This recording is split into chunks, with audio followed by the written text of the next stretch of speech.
বিসমিল্লাহির রহমানির রহিম। আসসালামু আলাইকুম সুপ্রিয় দর্শক, আজকের এই প্রতিবেদনে আমরা কথা বলবো বাংলাদেশের লাখ লাখ সরকারি কর্মকর্তা কর্মচারীর সবচেয়ে বড় প্রতীক্ষার বিষয় নিয়ে, নবম জাতীয় বেতন স্কেল।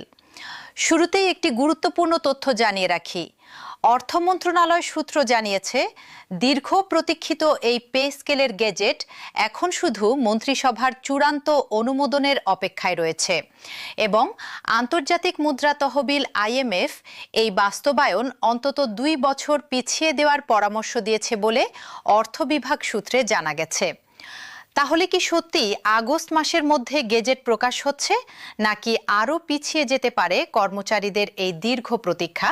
পুরো বিষয়টি আমরা বিস্তারিত জানব আজকের প্রতিবেদনে, তাই ভিডিওটি শেষ পর্যন্ত দেখার অনুরোধ থাকলো, কারণ শেষের দিকে আমরা জানাবো কোন গ্রেডে বেতন কত বাড়তে পারে তার একটি তুলনামূলক চিত্র।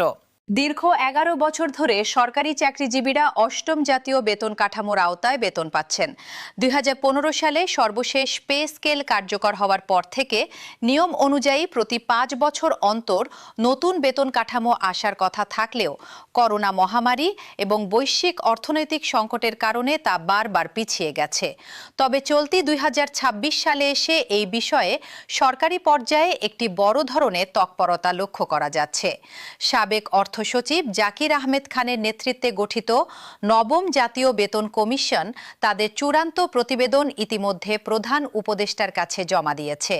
এই প্রতিবেদন জমা দেওয়ার পর থেকেই শুরু হয়েছে এক নতুন অধ্যায়, যেখানে প্রস্তাবিত কাঠামোটি নিয়ে সরকারের উচ্চ পর্যায়ে চলছে চুলচেরা বিশ্লেষণ।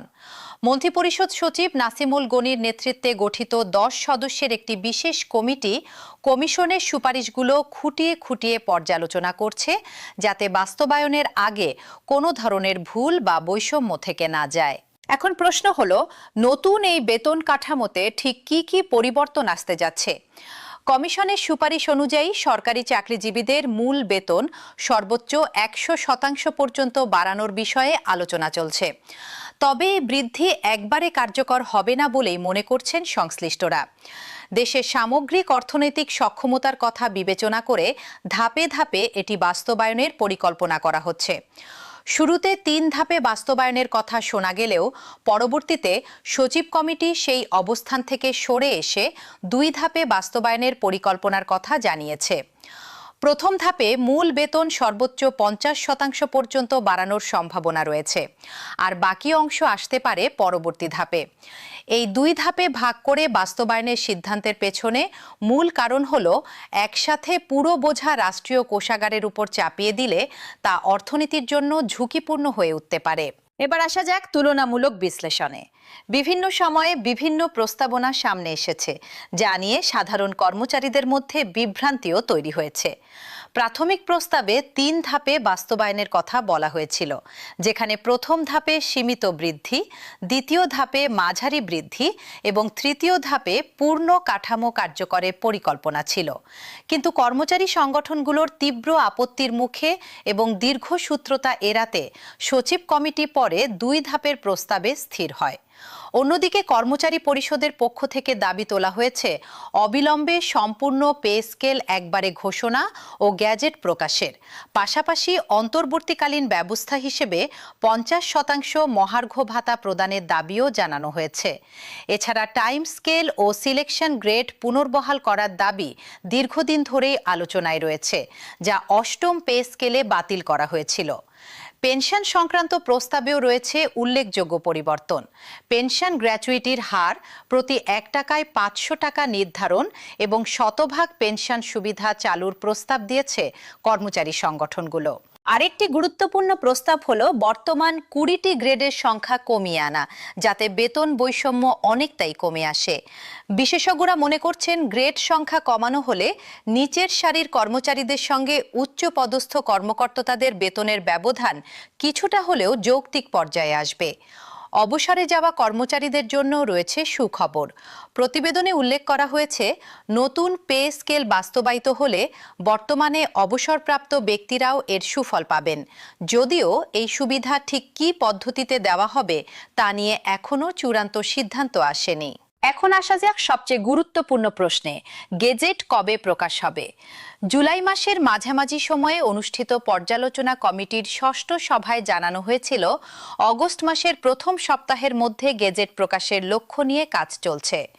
জুলাই মাসের শেষ সপ্তাহে অর্থ মন্ত্রণালয়ের পক্ষ থেকেও নিশ্চিত করা হয়েছিল যে অগস্ট মাসের মধ্যেই নতুন পে স্কেলের গেজেট প্রকাশ করা হবে এবং তা কার্যকর হবে 1 জুলাই 2026 থেকে। অর্থাৎ গেজেট যত দেরিতেই প্রকাশিত হোক না কেন, কর্মচারীরা জুলাই মাস থেকেই বকেয়া সহ বর্ধিত বেতন পাবেন। তবে অগস্টের শুরুতে এসে পরিস্থিতিতে কিছুটা জটিলতা দেখা দিয়েছে। গত 4 অগস্ট প্রকাশিত এক প্রতিবেদনে জানা যায়, নতুন বেতন কাঠামোর কাজ শেষ পর্যায়ে থাকলেও মন্ত্রিসভার অনুমোদন এখনো মেলেনি এবং সেই অনুমোদন পাওয়ার পরই গেজেট প্রকাশের প্রক্রিয়া শুরু হবে। একই সঙ্গে অর্থ বিভাগ সূত্রে জানা গেছে, আন্তর্জাতিক মুদ্রা তহবিল IMF পে স্কেল বাস্তবায়ন অন্তত 2 বছরের জন্য পিছিয়ে দেওয়ার পরামর্শ দিয়েছে, যা নিয়ে সরকারের ভেতরে নতুন করে আলোচনা শুরু হয়েছে। এই তথ্য কর্মচারীদের মধ্যে যথেষ্ট উদ্বেগ তৈরি করেছে, কারণ দীর্ঘদিনের প্রতীক্ষার পর এখন এসে যদি বাস্তবায়ন পিছিয়ে যায় তাহলে সেটি হবে একটি বড় ধাক্কা। এই বিলম্ব এবং অনিশ্চয়তার প্রতিক্রিয়া ইতিমধ্যে মাঠে নেমেছে বিভিন্ন কর্মচারী সংগঠন। চলতি বছরের ফেব্রুয়ারি মাসে নবম পে স্কেল বাস্তবায়নের দাবিতে প্রধান উপদেষ্টার বাসভবন যমুনা অভিমুখে আন্দোলনকারীরা মিছিল নিয়ে অগ্রসর হলে পুলিশ জলকামান ও সাউন্ড গ্রেনেড ব্যবহার করে তাদের সরিয়ে দেয়। এরপর আন্দোলনকারীরা হোটেল ইন্টারকন্টিনেন্টাল মোড়ে অবস্থান নিলে পুলিশ সেখানেও ব্যারিকেড দিয়ে তাদের আটকে দেয়। এছাড়া সম্প্রতি এক সংগঠনের কেন্দ্রীয় কমিটির কাউন্সিল অনুষ্ঠানে নবনির্বাচিত সভাপতি স্পষ্ট ভাষায় হুঁশিয়ারি দিয়েছেন, অগস্ট মাসের মধ্যে গেজেট প্রকাশ না হলে সংগঠন পরবর্তী কর্মসূচি ঘোষণা করবে। তার বক্তব্যে উঠে এসেছে দ্রব্যমূল্যের ঊর্ধ্বগতি এবং দেশের সামগ্রিক আর্থসামাজিক বাস্তবতার কথা, যা বিবেচনায় নিয়ে সরকার দ্রুত পে স্কেলের গেজেট প্রকাশ করবে বলে তারা প্রত্যাশা করছেন। অন্য একটি সূত্র থেকে জানা যায়, সেপ্টেম্বরের মধ্যে প্রজ্ঞাপন প্রকাশের দাবি জানিয়ে কর্মচারীরা বিলম্ব হলে শান্তিপূর্ণ আন্দোলনের হুঁশিয়ারি দিয়েছেন। অর্থাৎ সরকারের ওপর একদিকে যেমন কর্মচারীদের চাপ রয়েছে গেজেট দ্রুত প্রকাশের জন্য, তেমনি অন্যদিকে রয়েছে আন্তর্জাতিক সংস্থার পরামর্শ এবং রাষ্ট্রীয় কোষাগারের সীমাবদ্ধতা। এই দুই চাপের মাঝখানে দাঁড়িয়ে সরকার কোনো পথে হাঁটবে তা এখন সবচেয়ে বড় আলোচনার বিষয়। আর্থিক দিক থেকে দেখলে নতুন পে স্কেল বাস্তবায়নের জন্য 2026-27 অর্থ বছরের বাজেটে বিশেষ বরাদ্দের বিষয়টি ব্যাপকভাবে আলোচিত হয়েছে। বাজেট অধিবেশনে 35 থেকে 37 হাজার কোটি টাকার মতো একটি বিশাল অঙ্কের বরাদ্দের কথা উঠে এসেছিল, যদিও কোনো কোনো প্রতিবেদনে 25 থেকে 35 হাজার কোটি টাকার কথাও বলা হয়েছে। এই বিপুল পরিমাণ অর্থের সংস্থান দেশের সামগ্রিক অর্থনৈতিক সক্ষমতার ওপর সরাসরি চাপ ফেলবে, আর এখানে IMF এর মতো আন্তর্জাতিক সংস্থার পরামর্শ গুরুত্বপূর্ণ হয়ে উঠছে।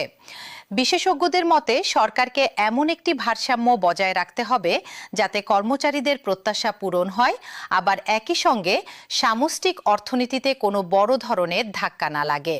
এবার আসি গ্রেড ভিত্তিক সম্ভাব্য পরিবর্তনের দিকে। বর্তমানে অষ্টম পে স্কেলে সর্বনিম্ন গ্রেড থেকে সর্বোচ্চ গ্রেড পর্যন্ত মোট 20টি ধাপ রয়েছে। কমিশনের সুপারিশ অনুযায়ী এই গ্রেড সংখ্যা কমিয়ে আনার প্রস্তাব রয়েছে, যাতে নিচের দিকের গ্রেডগুলোর মধ্যে ব্যবধান কমিয়ে একটি অপেক্ষাকৃত সহজ ও যৌক্তিক কাঠামো তৈরি করা যায়। মূল বেতন সর্বোচ্চ 100% পর্যন্ত বাড়ানো হলে একজন প্রথম শ্রেণীর কর্মকর্তার মূল বেতন প্রায় দ্বিগুণ হয়ে যেতে পারে, আর নিচের সারির কর্মচারীদের ক্ষেত্রেও একই অনুপাতে বৃদ্ধি হওয়ার কথা রয়েছে বলে বিভিন্ন সূত্রে জানা যাচ্ছে।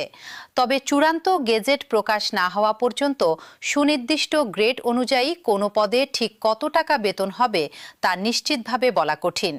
আমরা পরামর্শ দেব গেজেট প্রকাশের পরপরই সরকারি ওয়েবসাইট এবং নির্ভরযোগ্য সংবাদ মাধ্যম থেকে সঠিক তথ্য যাচাই করে নেওয়ার জন্য। সব মিলিয়ে বর্তমান পরিস্থিতি বিশ্লেষণ করলে দেখা যাচ্ছে নবম জাতীয় বেতনের স্কেল এখন একেবারে চূড়ান্ত পর্যায়ে পৌঁছে গেছে। কমিশনের প্রতিবেদন জমা হয়েছে, সচিব কমিটির পর্যালোচনা প্রায় শেষ পর্যায়ে এবং শুধু মন্ত্রিসভার চূড়ান্ত সবুজ সংকেতের অপেক্ষা বাকি রয়েছে।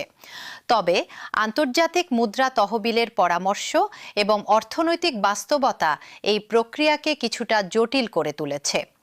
কর্মচারীদের পক্ষ থেকে ক্রমাগত চাপ অব্যাহত রয়েছে, আর সরকারও বলছে দ্রুততম সময়ে গেজেট প্রকাশের চেষ্টা চলছে।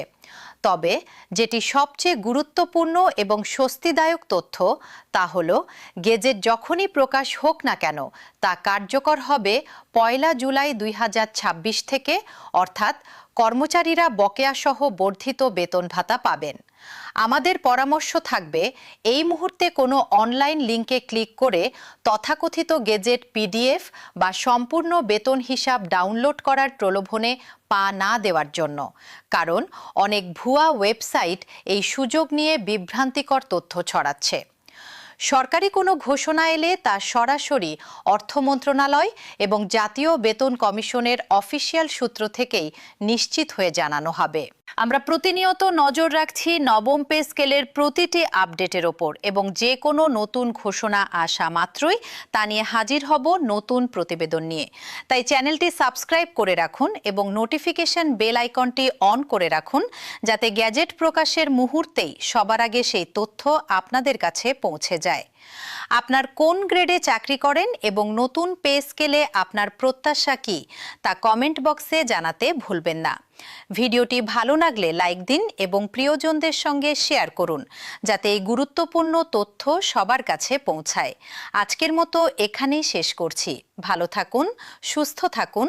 আবার দেখা হবে নতুন কোনো তথ্যবহুল প্রতিবেদন নিয়ে।